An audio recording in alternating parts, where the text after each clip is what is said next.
Want to know some tips and tricks that experienced podcasters are using to get more listeners? My name is Julie Deem, and this is Not Your Mom's Sales Podcast.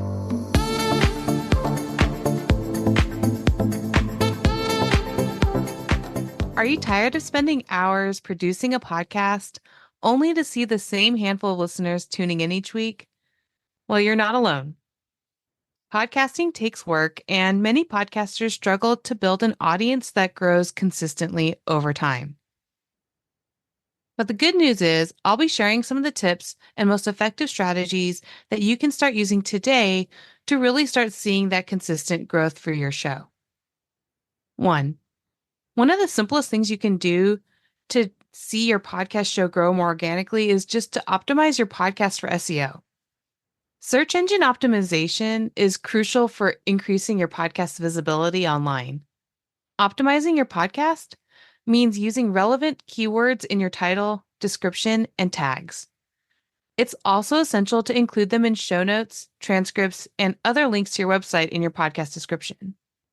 This makes it so it's easier for the internet to find you. So you'll have this search engine index at your podcast, and it'll improve its ranking in search results.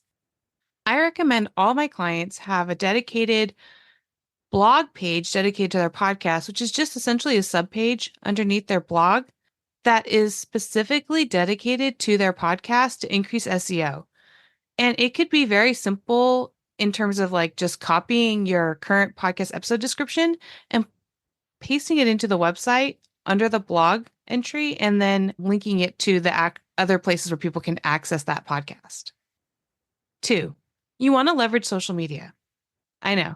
Social media is very noisy, and sometimes you're not even sure if people are actually seeing what you're posting. But social media is an excellent platform for promoting your podcast and reaching new listeners.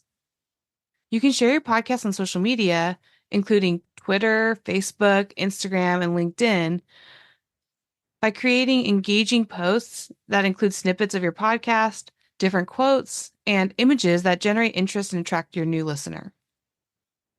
Using relevant hashtags to increase your reach and engage with your audience by responding to their comments and messages makes it so that your show continues to attract new listeners. There's so many ways you can be posting about your podcast on social media, and I think a lot of times we get hung up on just thinking if we, share the link to the episode, people will all run out and check it out. But I have seen my clients have the biggest return when they create more content that speaks about the certain value points and the episode highlights on their social media versus just telling people to go to the episode to check it out. 3, collaborate with other podcasters. Collaborating with other podcasters in your niche can help you gain new listeners. Look for podcasts that have a similar audience to yours and reach out to them for a collaboration. You can guest on their show or they can guest on yours, and this will expose you to a new audience and help you gain credibility in your niche. I have been a guest on many podcasts, and I've actually taken the time now to create a Spotify guest feature playlist where anytime I'm a guest on a podcast, I will actually put it on the playlist and use it as an area for me to improve my own SEO. So every time I'm featured on a podcast, I can make it in this playlist and I can access it and share it, and through that, meet new people. It's also great to be able to use your own podcast to leverage guests that you find people that have a great audience that you want to get to know.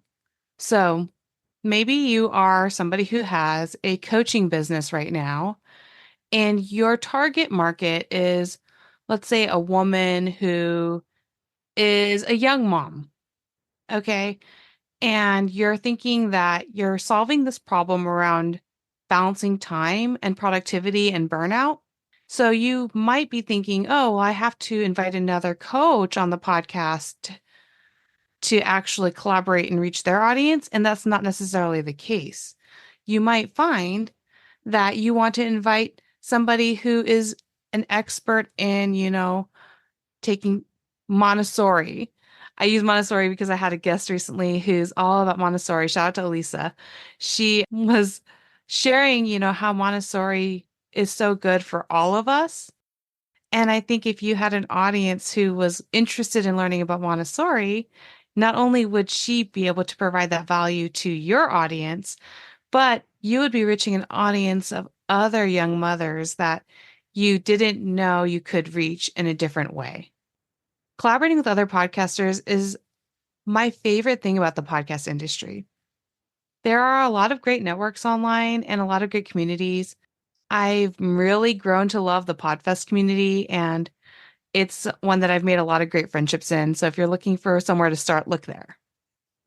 4, promote your podcast on other platforms. You don't want to limit your podcast promotion to just your website and social media platforms. You want to consider promoting your podcast on other platforms like YouTube, Reddit, and other podcast directories. Honestly, though, I haven't had the most success with Reddit, but I've heard other podcasters love it and they've had great success. I have found that their rules are a little strict. Many podcast directories allow you to list your podcast for free, so most definitely take advantage of them. Our podcast is hosted on Buzzsprout. 5, engage with your listeners. Engaging with your listener can help you build a loyal following and increase your podcast visibility. Encourage your listeners to leave reviews and ratings on your podcast directory, which you can do for me. I would love that very much, and I will respond to your comments and messages. You can consider starting a community for your listeners on social media platforms such as Facebook or Discord. 6, be consistent. Consistency is a key to growing your podcast audience. Set a regular schedule for your podcast and stick to it. This show comes out every week on Fridays. Consistency helps build trust with your listeners and keeps them coming back for more. So at the end of the day, getting more listeners for your podcast requires a combination of strategies that work for your podcast niche. Keep experimenting with different methods until you find what works best for you. You want to remember that building loyal following takes time, so be patient and keep producing quality content. Thanks for tuning in. As always, you can send me a message if there's anything you want to learn more about, or if there's an episode that we had a discussion about and you have any questions. You can reach out to me at thebusinesspodcasteditor.com. And talk to you soon. Thank you for listening to this episode of Not Your Mom's Sales Podcast, where we share the latest sales and marketing strategies for you to leverage with your podcast. My name is Julie Deem, and you can schedule a complimentary discovery call to find out if podcasting is a good fit for you. I would love to connect with you on Instagram at Julie Deem, and, of course, to learn more about how you can work with me, visit thebusinesspodcasteditor.com. New episodes release on Fridays. Until then, keep growing.